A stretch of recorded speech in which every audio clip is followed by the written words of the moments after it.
सवाल है, आखिर ये रेतीले तूफान आते कहां से हैं और क्या ये सिर्फ रेगिस्तान की देन है?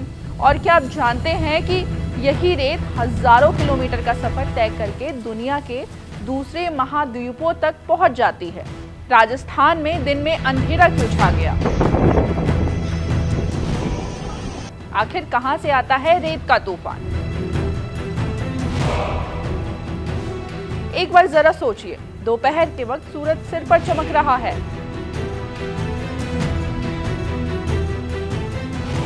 अचानक आसमान का रंग बदलने लगता है। कुछ ही मिनटों में चारों तरफ धूल का एक विशालकाय बादल छा जाता है।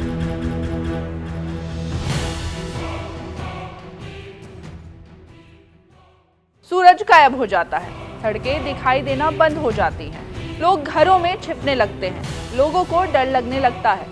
हवा इतनी तेज चलती है कि बड़े बड़े पेड़ तक उखड़ जाते हैं।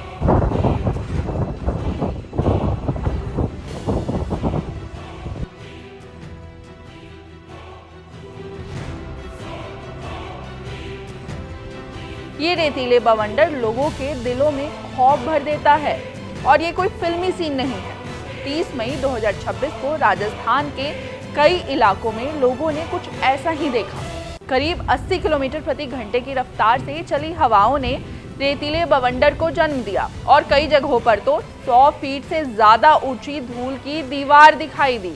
ये पूरी तरह से प्राकृतिक घटना है। इस रेतीले बवंडर को देखकर लोग खौफ खाते हैं।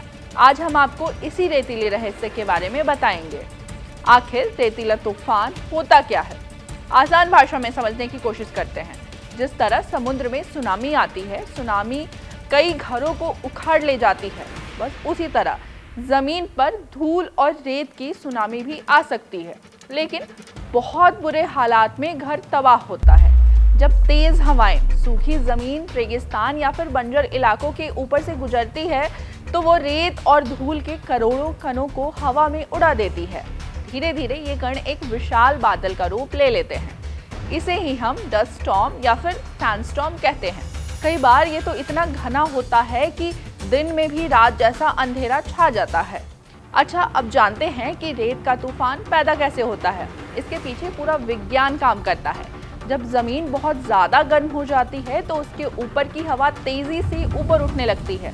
इससे प्रेशर में अंतर पैदा होता है। फिर तेज हवाएं चलती हैं और सूखी मिट्टी और रेत को अपने साथ उठा लेती हैं। जिन इलाकों में पेड़ पौधे कम हैं, मिट्टी सूखी है, बारिश कम होती है या फिर धूल और रेत आसानी से उड़ने लगती है, वैसे ही राजस्थान का थार रेगिस्तान ऐसे तूफानों के लिए आदर्श क्षेत्र माना जाता है। अच्छा, एक और सवाल है कि क्या रेत सिर्फ राजस्थान से आती है? दरअसल कहानी इससे कई ज्यादा बड़ी है। वैज्ञानिकों के अनुसार हर साल लगभग 2 अरब टन धूल और रेत वायुमंडल में पहुंचती है। इनमें से बड़ी मात्रा सहारा रेगिस्तान से आती है। सहारा रेगिस्तान दुनिया का सबसे बड़ा धूल उत्पादक क्षेत्र माना जाता है। हैरानी की बात यह है कि सहारा की धूल हजारों किलोमीटर दूर तक उड़कर यूरोप, कैरिबियन और दक्षिण अमेरिका तक पहुंच जाती है। यहाँ तक कि अमेज़न जंगलों की मिट्टी को पोषण देने में भी सहारा की धूल बहुत महत्वपूर्ण भूमिका निभाती है। यानी कि अफ्रीका की रेत दक्षिण अमेरिका के जंगलों को जिंदा रखती है। अच्छा, एक और सवाल है कि क्या जो ये रेतीले तूफान हैं वो सिर्फ नुकसान पहुंचाते हैं? तो इसका जवाब है दोस्तों कि रेतीले तूफान प्रकृति के लिए कई बार फायदेमंद भी साबित होते हैं। रेगिस्तान की धूल में कई महत्वपूर्ण खनिज भी पाए जाते हैं, जैसे कि फास्फोरस, आयरन, कैल्शियम। ये पोषक तत्व दूर दराज की मिट्टियों तक पहुंचते हैं। वैज्ञानिकों का मानना है कि अमेज़न जंगल को मिलने वाला ये पोषक तत्व एक बड़ा हिस्सा सहारा रेगिस्तान की धूल से भी आता है।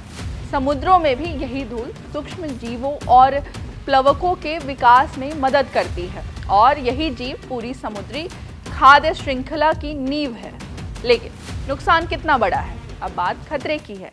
रेतीले तूफानों का सबसे बड़ा असर जो है वो इंसानों के स्वास्थ्य पर पड़ता है। जब करोड़ों सूक्ष्म कण हवा में फैलते हैं तो सांस लेने में परेशानी होती है, आंखों में जलन होती है, त्वचा में खुजली होती है और जिन लोगों को अस्थमा या फिर फेफड़ों की बीमारी है उनके लिए स्थिति बेहद खतरनाक हो सकती है।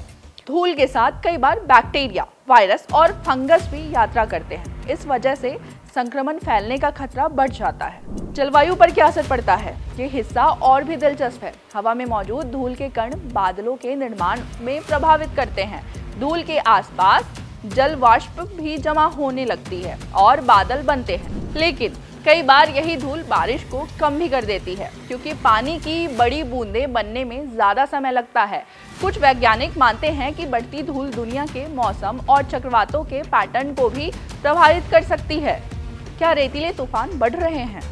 संयुक्त राष्ट्र के अनुसार दुनिया के कई हिस्सों में पिछले 100 वर्षों में धूल भरे तूफानों की आवृत्ति काफी बढ़ गई है। इसके पीछे कई कारण हैं, जैसे कि जंगलों की कटाई यानी कि डिफॉरेस्टेशन, अत्यधिक खेती, जल स्रोतों का क्षय और भूमि का खराब होना। जलवायु परिवर्तन, जब मिट्टी अपनी नमी खो देती है तो वह आसानी से उड़ने लगती है, यानी कि इंसानी गतिविधियां भी इस समस्या को बढ़ा रही हैं।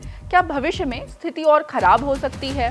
विशेषज्ञों का तो मानना है कि अगर मरुस्थलीकरण बढ़ता रहा तो आने वाले दशकों में रेतीले तूफानों की संख्या और तीव्रता दोनों बढ़ सकती है, खास करके पश्चिमी भारत, मध्य एशिया और मध्य पूर्व और अफ्रीकी जैसे क्षेत्रों में। आखिर इसका समाधान क्या है? अब बात करते हैं सॉल्यूशन की। हमने प्रॉब्लम्स तो बहुत ज़्यादा डिस्कस कर ली, जानते हैं इसका समाधान क्या है। तो रेतीले तूफानों को पूरी तरह रोकना संभव नहीं है, लेकिन उसकी तीव्रता को कम की जा सकती है। इसके लिए बड़े पैमाने पर वृक्षारोपण यानी कि हमें पेड़ लगाना होगा। मिट्टी संरक्षण, जल संरक्षण और टिकाऊ खेती बहुत ज़रूरी है। संयुक्त राष्ट्र भी यही कहता है कि स्वस्थ मिट्टी भी रेतीले तूफानों के खिलाफ सबसे बड़ा हथियार है। रेतीले तूफान सिर्फ प्रकृति का गुस्सा नहीं, ये पृथ्वी की एक विशाल प्राकृतिक प्रक्रिया का भी हिस्सा है। एक तरफ यही धूल हजारों किलोमीटर दूर जंगलों और समुद्रों को जीवन देती है, तो दूसरी तरफ यही धूल शहरों को अंधेरे में डुबो सकती है, फसलों को नष्ट कर सकती है और इंसानों की सेहत के लिए खतरा बन सकती है।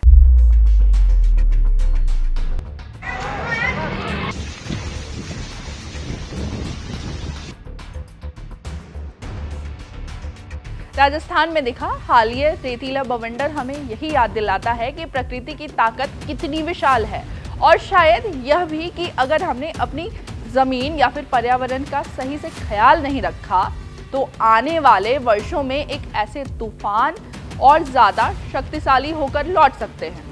बाकी आपको ये वीडियो कैसी लगी हमें कमेंट करके ज़रूर बताएं। देखते रहिए कड़क। शुक्रिया। यहाँ ताजा खबर के साथ हर दिन की शुरुआत कड़क है। आमने सामने बैठ रखते हैं बात पूरे दम से, आराम से। चर्चा होती है बेधड़क।